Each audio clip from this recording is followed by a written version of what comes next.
Sarah grew up in a quiet suburban neighborhood in California, in a spacious house with a meticulously maintained garden and a two-car garage. From the outside, the Thompson family appeared perfect. Her father, David, was a successful architect, and her mother, Emily, was a familiar figure in local charity circles. However, behind that glamorous facade was an emotionally barren home, where love always came with conditions and invisible receipts. Everything changed when her younger sister Rachel was born when Sarah was 4. Rachel became the golden child, charming and charismatic in ways Sarah could never match. While Sarah was studious and responsible, Rachel was vibrant and spontaneous. Her parents adored these qualities in Rachel, but found them irritating in Sarah. When Rachel threw tantrums, she was considered passionate. When Sarah expressed her needs, she was difficult. This pattern continued throughout their childhood. Rachel received horseback riding lessons when she wanted them, while Sarah had to maintain straight A's to justify her modest request for piano lessons. For Rachel's 16th birthday, she received a brand new Tesla. For Sarah's, she got a used Toyota and a lecture about appreciating practicality. Despite this, Sarah worked hard. She graduated at the top of her class, earned a full scholarship to Stanford University, and double majored in economics and finance. While Rachel dropped out of 3 different colleges, Sarah was landing internships and building her resume. By 24, she had secured a position as a senior financial analyst at a prestigious firm in San Francisco. By 27, she had her own apartment, a healthy 401k, and was completely self-sufficient. Sarah's independence came at a price. Every family gathering became an opportunity for subtle jabs about how she was too career-focused or materialistic. Her parents, who measured success in luxury cars and country club memberships, criticized her ambition while simultaneously exploiting it. The exploitation began small. Could I help Rachel with her rent this month? Could I loan Dad money for a small business venture until his next commission?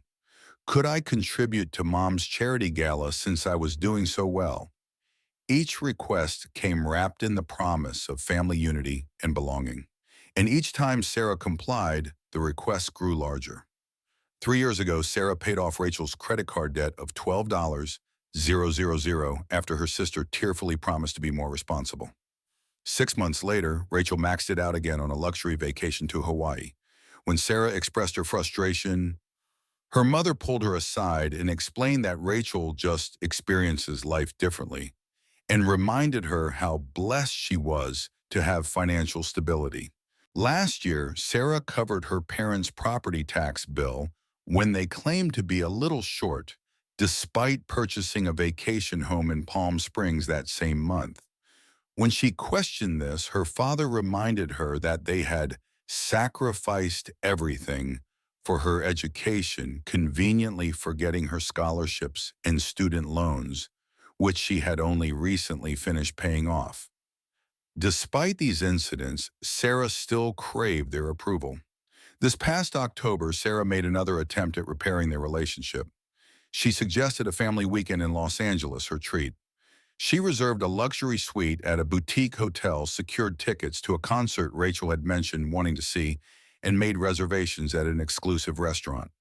The weekend was pleasant enough, though her mother spent most of it critiquing her apartment's size and location, while Rachel monopolized conversations with dramatic stories about her latest boyfriend drama. After that weekend, tensions with Rachel escalated further. She began calling Sarah at work with financial emergencies and sending passive-aggressive texts when she couldn't immediately respond. Meanwhile, her parents increased their not-so-subtle comparisons, always framing Rachel's financial irresponsibility as living life to the fullest, while Sarah's stability was somehow a character flaw. As November rolled into December, Sarah found herself both dreading and longing for the holiday season. Despite everything, she had already purchased thoughtful gifts for everyone and was mentally preparing herself for the familiar dance of seeking approval while setting boundaries. She had no idea that this Christmas would be different in the most painful way possible. The realization came on December 15th, an ordinary Wednesday that turned into anything but. During her lunch break, Sarah was scrolling through Instagram when she saw it. Her cousin Chloe's post featuring her entire family gathered around a Christmas tree at her parents' home. "Early Thompson Family Christmas," read the caption. "So blessed to have everyone together. Everyone except her." She stared at her phone, trying to process what she was seeing. There was her father carving a turkey, her mother arranging presents, Rachel laughing with their aunts and uncles, cousins, grandparents, even distant relatives she barely recognized. Everyone was there.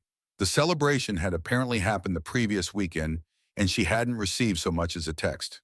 With shaking hands, she called her mother. Her mother answered on the fourth ring, her voice artificially bright.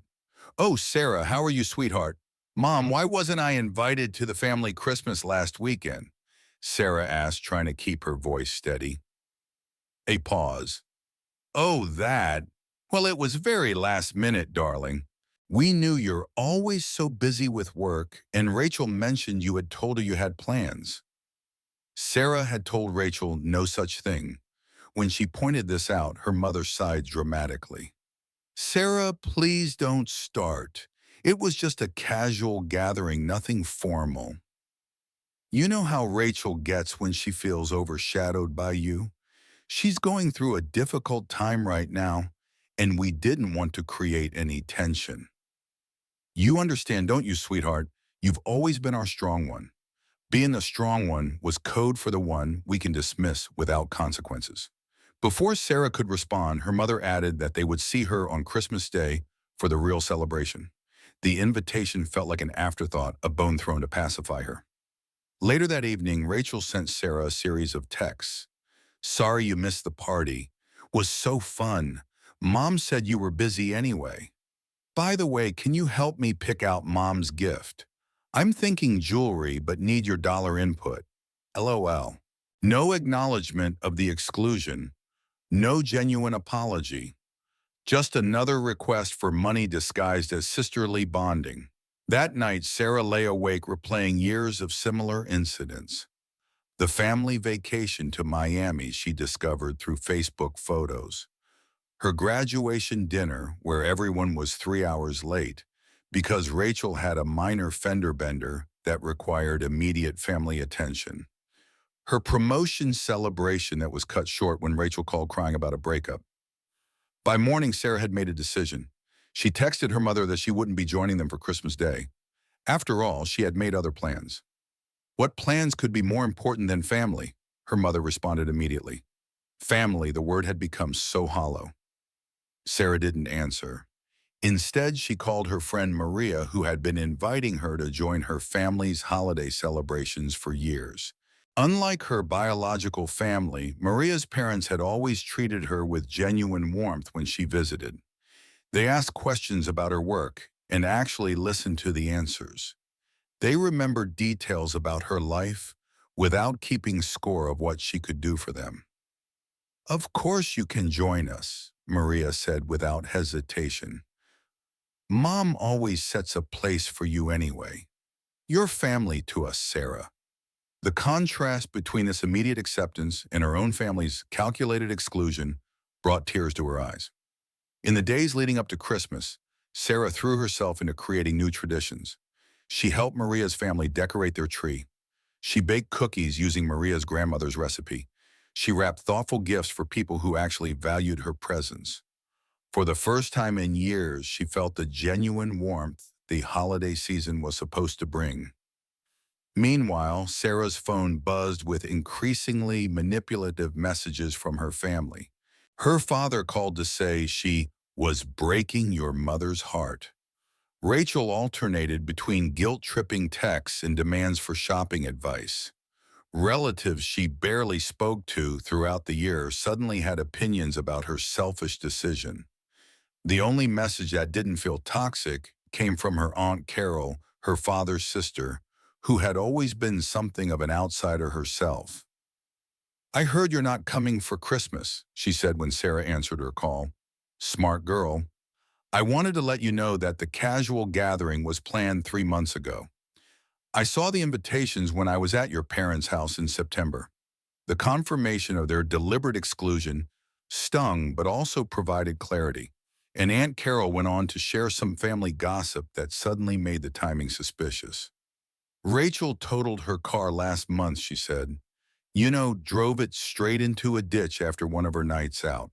Your parents have been scrambling to figure out how to get her a replacement without dipping into their Palm Springs renovation fund.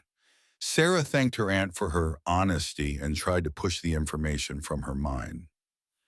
She was determined to enjoy a peaceful Christmas with people who actually wanted her around. Christmas Day with Maria's family was everything Sarah hadn't known she needed. They ate too much, played board games, and shared stories without agenda or manipulation. Nobody kept score of who gave what or commented on her career choices. When Maria's father toasted to family both born and chosen, Sarah felt a sense of belonging she hadn't experienced in years. She returned to her apartment that night with leftover pie, genuine hugs, and an invitation to their New Year's celebration.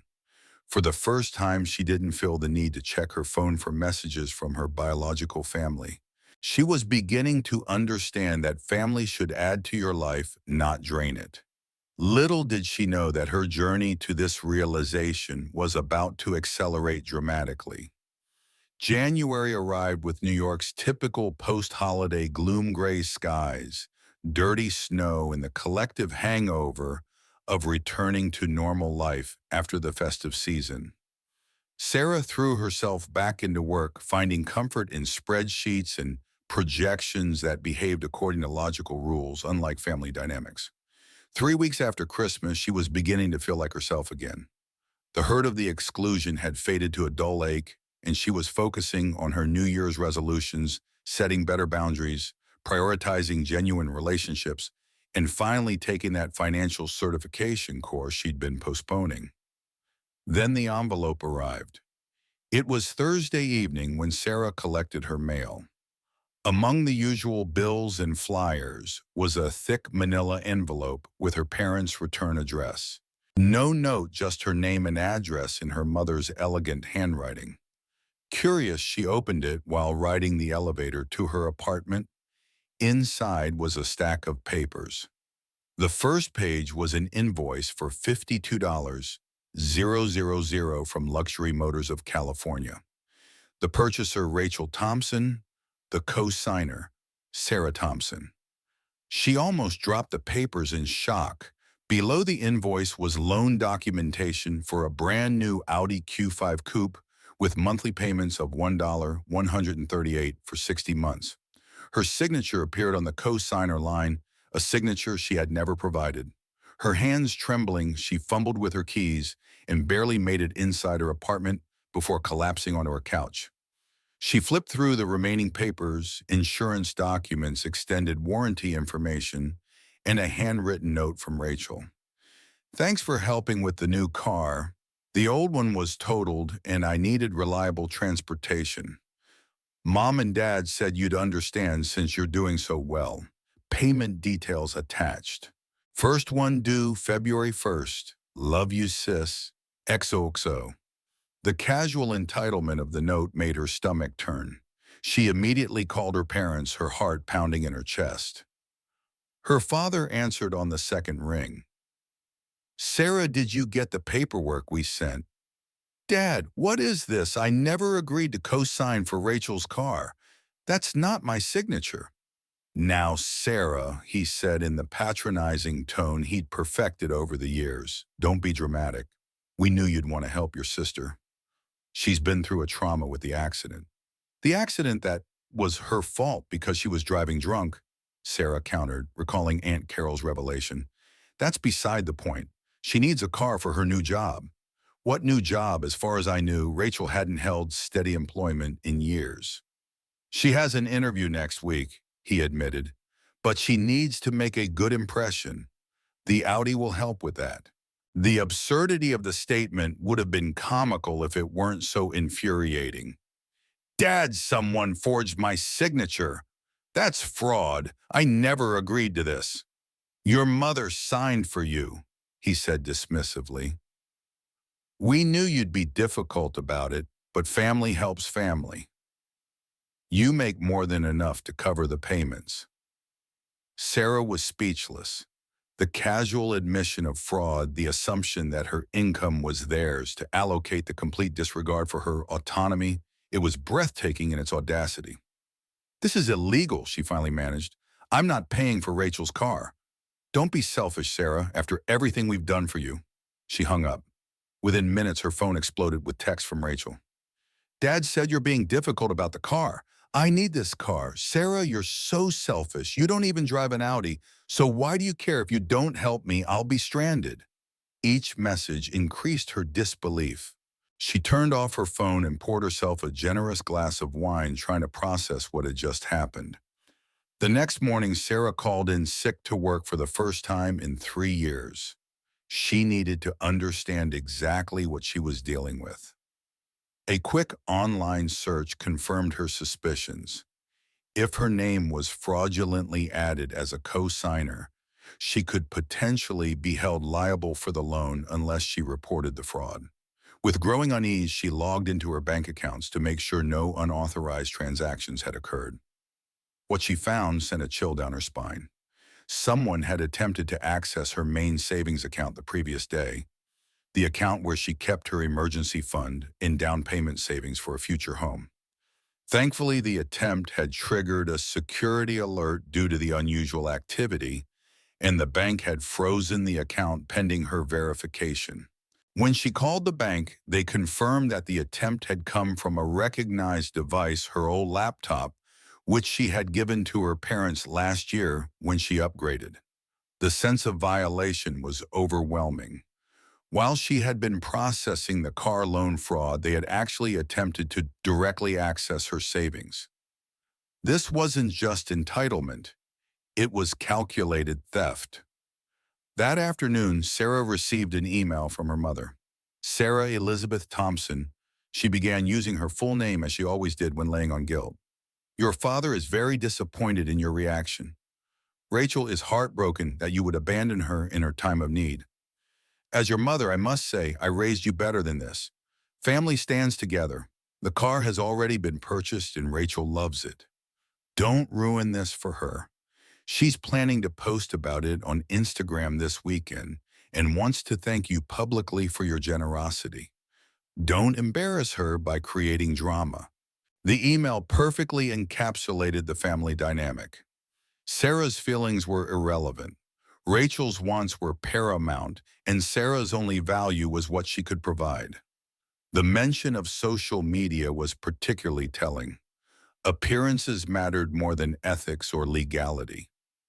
By the end of the day, Sarah's shock had transformed into something else: determination. For the first time, she saw her family's behavior with perfect clarity. This wasn't love. This wasn't even family. This was exploitation, and it had gone on long enough. She made an appointment with a lawyer for the following day. Then she called on Carol. I'm not surprised, she sighed after Sarah explained the situation. They did something similar to your cousin Kevin a few years ago with one of their timeshare purchases. He ended up paying rather than fighting it. They're counting on you doing the same. Not this time, Sarah said, surprising herself with the firmness in her voice. Not anymore. The lawyer's office was in a converted brownstone in Midtown, warm wood interiors contrasting with the January chill outside. Natalie Hoffman, the attorney Maria had recommended, reviewed the documents with a practiced eye, her expression growing increasingly concerned. This is textbook fraud, she said, finally removing her reading glasses. Your mother forged your signature on a legally binding financial document. The fact that she's your mother doesn't make it any less criminal. What are my options? Sarah asked, clutching her coffee cup for warmth. You have several, none of them pleasant, she replied candidly. You can report the fraud to the police, which would likely result in criminal charges against your mother. You can report it to the bank and dealership as fraud without pressing charges, though they might pursue their own action. or you can pay for a car you never agreed to buy. Put so bluntly, the choice seemed obvious. Yet decades of conditioning made her hesitate. If I report the fraud, what happens to the car? Most likely repossessed, unless your sister or parents can qualify for the loan without you. Given what you've told me about their financial habits, that seems unlikely. Sarah nodded, processing this information and her relationship with her family. Natalie gave her a sympathetic look. I can't advise you on that aspect, but ask yourself, what kind of relationship do you currently have with people who would commit fraud against you? It was a fair question and one that haunted her as she left her office with a clear legal strategy, but an emotional maelstrom. When she turned her phone back on, she had 17 missed calls and 36 text messages. Her father had escalated to threats. If you pursue this fraud nonsense, you can consider yourself cut off from this family permanently. Your mother is beside herself with your ingratitude. Rachel had alternated between rage and manipulation. I already showed everyone my new car. How could you do this to me? I told you about the job interview. I need to make a good impression. Remember when I covered for you when you crashed Dad's boat? You owe me. Sarah had never crashed her father's boat. The fabricated leverage was almost impressive in its desperation. Even extended family members had been enlisted. Cousins she spoke to maybe once a year were suddenly messaging her about family loyalty and helping those in need. Uncle David, her father's brother and business partner, called to remind her that family disputes should stay private and suggested she was being overly legalistic about a simple misunderstanding.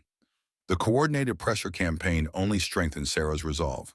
She forwarded everything to Natalie and followed her advice to document all communications while limiting her responses. That evening, her boss Sandra called. Sarah had returned to work but had been distracted, her usual precision noticeably absent. Sarah, is everything all right? The Wellington presentation seemed off today, and that's not like you. Sarah hesitated, then decided on honesty. I'm dealing with a family situation. My parents forged my signature on a car loan for my sister. I'm working with a lawyer to address it. The silence on the other end lasted several seconds. I see, Sandra finally said. That's significant. Do you need some time off? No, Sarah said quickly. Work is actually helping me stay grounded, but I might need a flexible schedule for some legal appointments. Of course, Sandra said. And Sarah, don't let anyone take advantage of you, family or otherwise. I learned that lesson the hard way. The unexpected support from her boss contrasted sharply with her family's behavior. It reinforced what she was slowly coming to understand. Respect wasn't determined by blood relation. 2 days later, Sarah discovered that someone had attempted to access her investment accounts. The attempt failed due to two-factor authentication, but the pattern was clear. She immediately changed all of her passwords and security questions, removing any information her family might know. Then her mother called. Sarah Elizabeth Thompson. She began using her full name as she always did when laying on guilt. We need to discuss this car situation like adults. Your father and I are hosting dinner tomorrow night. Rachel will be there. We expect you at 7:00. It wasn't an invitation, it was a summons. In the past, Sarah would have complied immediately, eager for any opportunity to win their approval. This time, she agreed for entirely different reasons. She needed to set boundaries face to face. The next evening, Sarah arrived at her parents' house exactly on time. The familiar colonial looked the same as always, perfectly maintained, impressively imposing, and utterly cold. Through the front window, she could see Rachel's new Audi parked prominently in the driveway, while her parents' vehicles were tucked away in the garage. Her mother answered the door with an air kiss that didn't quite reach her cheek. Finally ready to be reasonable? She asked, leading Sarah to the dining room where her father and Rachel waited. Rachel was scrolling through her phone, barely looking up when Sarah entered. Her father stood by the fireplace, tumbler of scotch in hand, his expression a practiced blend of disappointment and authority. "Sit down, Sarah," he said, gesturing to the chair across from Rachel. "Your mother has prepared your favorite meal. Let's discuss this calmly." Sarah's favorite meal was actually Rachel's preference. She had disliked beef stroganoff since childhood, a detail they had never bothered to remember.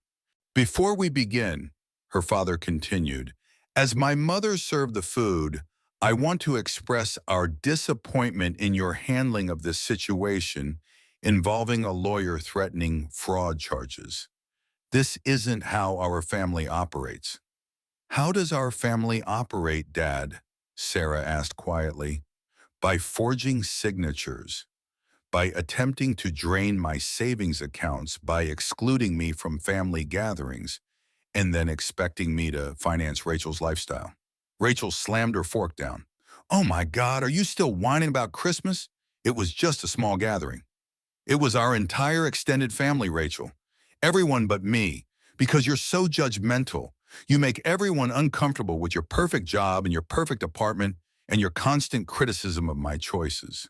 Her mother placed a hand on Rachel's arm. "Sarah, you know your sister is sensitive. You've always been jealous of her, and frankly, it's unbecoming for a woman your age." The familiar script was playing out exactly as expected. Rachel the victim, Sarah the villain. Reality completely irrelevant. "I'm not paying for the car. Sarah said firmly. "What you did was illegal. I've frozen all my accounts that you might have access to, and I've documented the fraud attempts." Her father's face darkened. "After everything we've done for you." "What exactly have you done for me?" Sarah interrupted, surprising even herself. "I worked for my scholarships. I paid off my student loans. I built my career through hard work and discipline. Meanwhile, you've supported Rachel through multiple failed degrees, bailed her out of credit card debt, and now committed fraud to buy her a luxury car she can't afford. We raised you," her mother snapped. "We gave you a home and education opportunities.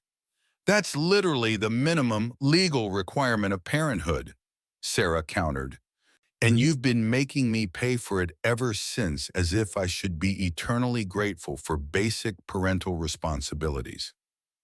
Rachel, always quick to escalate, stood up so abruptly her chair tipped over. "You think you're so much better than everyone. News flash, Sarah, nobody likes you. Even your boyfriend left because you're a cold calculating." Her ex-boyfriend had actually left because he'd been cheating with Rachel, a fact they didn't know Sarah was aware of. The casual cruelty was illuminating. These people weren't just taking advantage of her financially. They actively disliked her while simultaneously expecting her to fund their lifestyle. "If you don't pay for this car," her father said, his voice dangerously quiet, "you are no longer part of this family. No more holidays, no inheritance, no connection to the Thompson name." The threat that would have once devastated her now felt almost liberating. "You're asking me to choose between $52,000 for a car I never agreed to buy and a family that commits fraud against me, attempts to steal from me, and treats me with consistent disrespect." Sarah stood up, napkin placed neatly beside her untouched meal. "That's not actually a difficult choice." As she walked toward the door, her mother called after her. "Rachel needs that car. What is she supposed to do?" Sarah turned back one last time. "The same thing I did when I needed transportation. Buy a car she can actually afford." The drive home was a blur, adrenaline coursing through her veins. She had finally said things she'd been holding back for years. The relief was palpable, but so was the grief. She had just lost her family, or perhaps acknowledged the loss that had happened long ago. The aftermath of the family dinner brought unexpected clarity. Rather than the crushing guilt she had anticipated, she felt lighter, as if she'd put down a burden she'd been carrying for decades. Still, moments of doubt crept in. Was she overreacting? Was family loyalty more important than self-respect? Had she irreparably damaged relationships that should be preserved at any cost? These questions followed her through sleepless nights and distracted workdays. She began seeing a therapist, Dr. Laura Chin, who specialized in family trauma. During their second session, she asked a question that stopped her cold. Sarah, if a friend told you the story about their family, what would you advise them to do? The answer came immediately. I'd tell them to run and never look back. Why is it different when it's your own experience? Sarah had no good answer. Meanwhile, her family escalated their campaign. Rachel posted photos of herself with the Audi on every social media platform, tagging Sarah with captions like, "Best sister ever #blessed #family support," and "When your sister knows you deserve luxury #sibling love." The deliberate public narrative made it clear if Sarah reported the fraud, she would be cast as the villain who took away Rachel's prized possession out of spite. Her parents' approach was more direct. They began contacting her friends and colleagues, sharing edited versions of the situation that painted her as mentally unstable and ungrateful. Several co-workers mentioned receiving concern calls from her mother about her fragile state and financial confusion. Her father even called Sandra her boss, expressing worry about her ability to handle client funds given her emotional problems regarding family financial obligations. Fortunately, Sandra saw through the manipulation. "Your father called me today," she told Sarah during their weekly check-in. "I've never heard such obvious damage control in my life, and I work with crisis PR firms regularly." The invasion of her professional life crossed yet another boundary. That evening, Sarah met with her financial advisor, Marcus, to ensure her assets were completely secured. "Based on what you've told me, I recommend a complete financial firewall," he advised.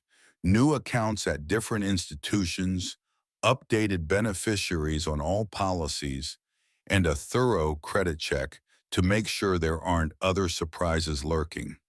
The credit check revealed another shock: an application for a store credit card in her name from a high-end furniture retailer dated just 2 days after the car purchase.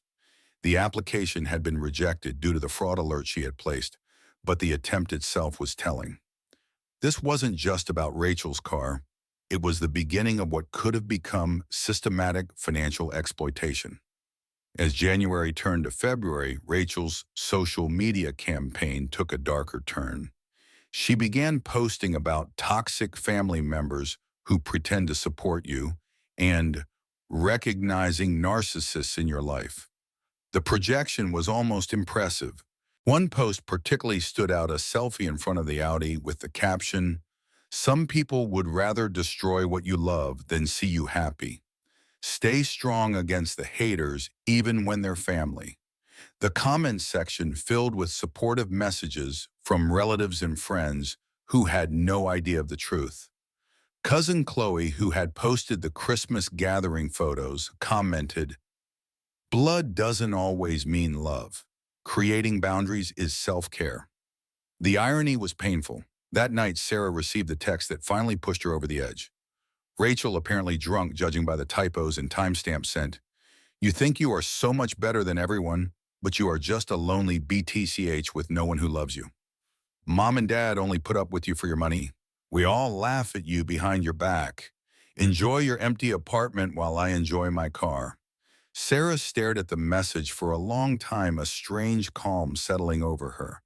The raw honesty of her drunk text confirmed what she had suspected. Her family didn't love her. They tolerated her for what she could provide. The realization should have devastated her, but instead it felt like permission to finally let go. The next morning, with complete clarity and zero hesitation, Sarah called Natalie Hoffman. "I'm ready to proceed with reporting the fraud," she told her. "All of it." "Are you sure?" Natalie asked. "Once we start this process, it will be difficult to reverse." "I'm sure. They've left me no choice." Then Sarah called the bank that had financed Rachel's Audi. "My name is Sarah Thompson," she said when she reached the fraud department. "I need to report a forged signature on an auto loan." The representative asked several verification questions, then transferred her to a manager named Robert. His voice was kind but professional as he guided her through the process. Sarah explained the situation, providing dates, documentation, and contact information for Natalie. "I understand this must be difficult, Miss Thompson," Robert said. "Family fraud is unfortunately common, but reporting it takes courage." "What happens now?" Sarah asked. "We'll conduct an investigation, which typically takes 5 to 7 business days. If we confirm the fraud, as seems likely based on what you've shared, the loan will be removed from your name and credit report. The lender will then take appropriate action regarding the vehicle." "You mean repossession?" "Most likely, yes, unless the other party can qualify for the loan independently." Sarah knew Rachel couldn't. Her credit was destroyed from years of missed payments and maxed out cards. Her parents could probably afford the payments, but would be unlikely to take on the debt themselves. That would defeat their entire purpose of putting it in her name. "I understand," Sarah said. "Please proceed." After hanging up, Sarah sat in her silent apartment, the weight of her decision settling around her. She had just initiated a process that would likely result in her sister losing her car and potentially lead to criminal charges against her mother for fraud. The family she had known was irretrievably shattered, yet alongside the grief was something unexpected: pride. For the first time in her life, she had stood up for herself against the people who had been exploiting her for years. The cost was high, but the alternative, continuing to be their financial and emotional hostage, was no longer acceptable. She picked up her phone and texted Maria. "I did it. I reported the fraud." Her response came immediately. "I'm so proud of you. Want to come over for dinner? Dad's making his famous lasagna." Sarah smiled through tears. Family, real family, was still possible, just not with the people who shared her DNA. The bank moved faster than expected. Just 3 days after her report, Sarah received a call from Robert in the fraud department. "Miss Thompson, our investigation confirms your signature was forged on the loan documents. We've removed the loan from your credit report and financial responsibility. We're proceeding with repossession of the vehicle." "How soon will that happen?" Sarah asked, her stomach tightening, despite her certainty that she was doing the right thing. "The repossession agent has been assigned. It could be today, tomorrow. They don't provide specific timing for obvious reasons." She thanked him and hung up, bracing herself for the fallout. It came even sooner than she anticipated. Less than 2 hours later, her phone exploded with notifications. Rachel was calling repeatedly, leaving increasingly hysterical voicemails between texts. "They took my car. How could you do this to me? I am stranded at the mall. You ruined my life." Sarah didn't respond.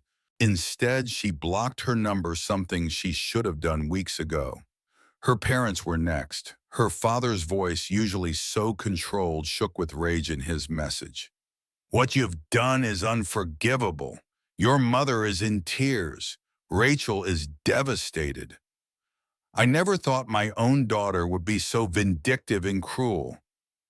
Don't bother calling back. You're no longer welcome in this house." Sarah blocked their numbers too, then methodically went through her contacts, blocking every family member who might serve as their proxy. It felt like cutting off limbs, but also like excising a cancer. Social media became a battlefield. Rachel posted a tearful video about her car being stolen due to family betrayal, carefully crafting a narrative that portrayed her as a victim without mentioning the fraud. Relatives and family friends commented with outrage and support, condemning the unnamed villain who had hurt sweet Rachel. Sarah deactivated all her social accounts. The court of public opinion didn't matter. The truth did. The next day, the other shoe dropped. Her mother had been contacted by the bank's fraud department. Faced with evidence of the forgery and potential criminal charges, she was scrambling. Her lawyer called Natalie, floating vague offers of family reconciliation and financial restitution, if Sarah would withdraw her fraud claim. "They're running scared," Natalie told Sarah. "The bank has clear evidence of forgery, which is a felony. They're hoping you'll back down to protect your mother from criminal charges." "What do you advise?" Sarah asked. "That depends on what you want. If your goal is justice, we continue. If your goal is separation with minimal further conflict, we could negotiate a settlement that includes a formal admission of wrongdoing, financial compensation for your legal fees, and legally binding agreements that they'll never attempt to access your finances again." Sarah chose the latter. She didn't want her mother to go to jail. Not out of love at this point, but because the family drama would never end if she became a martyr to Rachel's cause. She wanted clean closure, not an ongoing saga. The settlement negotiations took 2 weeks. Her parents, faced with the reality of potential criminal charges, agreed to her terms with surprising speed. They would pay all her legal fees, sign notarized admissions of the fraud, and agree to legally binding non-contact orders. In exchange, Sarah would not press criminal charges. Throughout this process, Sarah received unexpected support from quarters she hadn't anticipated. Aunt Carol called to tell her she was proud of her. Someone needed to stand up to them. They've been pulling these stunts for years, and everyone's been too afraid of being cut off to say anything. Even more surprisingly, her cousin Kevin reached out. "I heard what happened with the car," he said. "Just wanted you to know I went through something similar with them 3 years ago. I wish I'd had your courage." The family Sarah thought would stand united against her was revealing cracks she'd never noticed. Other victims of her parents' manipulation who had been suffering in silence. The day the settlement was finalized, Sarah received a text from an unknown number. It was Rachel using a friend's phone to bypass her block. "You think you've won, but you've lost everything. Enjoy your money and your empty life. We're all better off without you." Her words were meant to wound, but they landed differently than she intended. Yes, she had lost her biological family, but what exactly had they contributed to her life beyond stress manipulation and exploitation? The emptiness she felt wasn't from their absence. It was from realizing they had never truly been present as loving family members in the first place. That evening, Sarah met Maria and her parents for dinner. They had become her support system throughout the ordeal, offering practical help and emotional stability without judgment. To Sarah, Maria's father toasted, raising his glass, for having the courage to choose self-respect over appeasement. Not everyone does. As they shared a meal filled with genuine conversation and laughter, Sarah realized she wasn't grieving the loss of family. She was grieving the illusion that she had ever had one and celebrating the discovery that family could be found elsewhere. 6 months passed, bringing summer heat to New York and unexpected peace to her life. The legal battle with her family had concluded, the settlement enforced, and the non-contact orders maintained. Her mother had avoided criminal charges. Rachel had eventually secured financing for a much more modest vehicle through Sarah's parents, and Sarah had begun the process of healing from decades of emotional manipulation. The transition wasn't easy. There were nights she woke up panicking, convinced she had made a terrible mistake. Holidays and birthdays brought complicated emotions. Mother's Day was particularly difficult. She found herself standing in the card aisle at the drugstore, staring at messages, celebrating loving mothers, feeling like an alien, observing a custom from another planet. But there were surprising benefits to cutting toxic ties. Her work performance improved dramatically when she wasn't constantly managing family crises. She received a substantial promotion and bonus, which she invested rather than diverting to family emergencies. Her apartment, once criticized by her mother as depressingly small, became a peaceful sanctuary decorated exactly as she pleased. Most importantly, Sarah discovered what genuine relationships felt like. Without the constant drain of her biological family, she had emotional energy to invest in friendships that had withered under the strain. She joined a book club, started taking weekend hiking trips with a group from work, and even began dating again, this time with healthier expectations and boundaries. Therapy with Dr. Chin continued weekly, then bi-weekly, as she developed stronger coping mechanisms. Family trauma doesn't disappear overnight, she reminded Sarah. Healing isn't linear. There will be setbacks and difficult days. The goal isn't to never feel pain about your family. It's to process that pain in ways that don't derail your life. One unexpected aspect of recovery was learning to recognize and correct the distorted thinking patterns her family had instilled. She no longer felt guilty for setting boundaries. She stopped apologizing for her success. She recognized that generosity shouldn't require self-sacrifice, and that love shouldn't come with invoices. In July, Sarah received an email from Aunt Carol. She and Uncle Frank were celebrating their 40th anniversary with a small gathering at their lake house and wanted Sarah to attend. No drama, no manipulation, just good food and better company, she promised. And absolutely no other Thompsons invited. Sarah accepted, curious but cautious. The weekend proved to be a revelation. Aunt Carol had always been the family rebel, maintaining distance from her parents' materialistic values while still participating in obligatory gatherings. Away from their influence, she was vibrant, funny, and surprisingly insightful.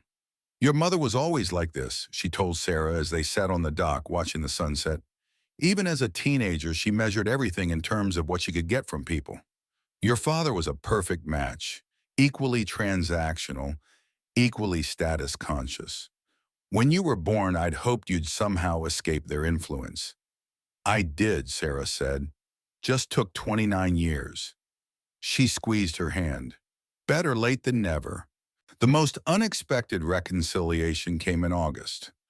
Her cousin Kevin, who had posted the Christmas photos that revealed her exclusion, reached out via email. Unlike the rest of the family, his message contained a genuine apology. "I've been thinking about what happened at Christmas and everything since," he wrote. "I didn't understand the full situation then, but I've seen how Aunt Emily and Uncle David have been rewriting history, and it's opened my eyes to patterns I never noticed before. I'm sorry I participated in hurting you. If you're open to it, I'd like to reconnect on your terms. No pressure." They met for coffee at a neutral location. The conversation was awkward at first, but gradually warmed as they shared their respective experiences with the family dynamic. Kevin revealed that since Sarah's departure, Rachel had become increasingly demanding, and her parents more openly manipulative with other family members. "It's like they need someone to use," he observed. "When you left, they just redirected to other targets." Sarah felt a pang of guilt, quickly followed by clarity. She wasn't responsible for protecting others from her parents' behavior. Each person had to recognize the pattern and make their own choices. Kevin and Sarah agreed to proceed cautiously with rebuilding their relationship. No family gossip, no pressure to attend events where her parents would be present, just occasional meetups between two adults with shared history. By fall, Sarah had established a new normal. Her finances were completely secured, her career was thriving, and her social circle consisted of people who valued her for herself rather than what she could provide. She still had moments of sadness about what her family relationship could have been, but they no longer dominated her emotional landscape. In October, exactly 1 year after her ill-fated attempt to repair family ties with the Los Angeles weekend, Sarah received a text from Rachel. Despite the non-contact order, she had found a way to reach her through a work colleague's phone.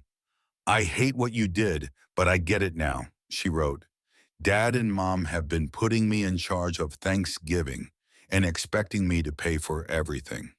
When I said I couldn't afford it, Dad suggested I borrow from my 401k. I remembered what you said about buying things I can actually afford. You were right. Don't respond to this. I'll deny everything if they find out I contacted you. Just wanted you to know." Sarah didn't reply but saved the message. It wasn't an apology, but it was an acknowledgement. Rachel was beginning to see the pattern, though. Whether she would break it remained her choice. As the holiday season approached again, Sarah found herself reflecting on all she had learned. The car invoice that had once seemed like the worst crisis of her life had actually been a gift. The final push she needed to recognize and escape a lifetime of exploitation disguised as family love. She had learned that family isn't defined by DNA, but by mutual respect, genuine support, and love that doesn't come with conditions or receipts. She had discovered that setting boundaries isn't selfish. It's essential for healthy relationships. Most importantly, she had realized that walking away from toxic connections isn't failure. Sometimes it's the bravest form of self-respect. This Christmas would be different. Sarah had accepted Maria's invitation to join her family at their cabin in Vermont. She had a new tradition of volunteering at a local shelter on Christmas Eve. She had plans for New Year's with colleagues who had become friends. Her life wasn't empty without her biological family. It was fuller, healthier, and infinitely more peaceful. The journey hadn't been easy, and it wasn't completely over. Sarah would always carry the scars of her upbringing, the whispers of self-doubt, the reflexive guilt. But she had learned to recognize those thoughts as echoes, not truth. She had discovered that family is something you can choose and love is something you should never have to purchase. If you're watching this and something in Sarah's story resonates with you, please know that you deserve relationships that add to your life rather than drain it. Setting boundaries isn't selfish, it's necessary. And sometimes the hardest decisions lead to the most peaceful outcomes.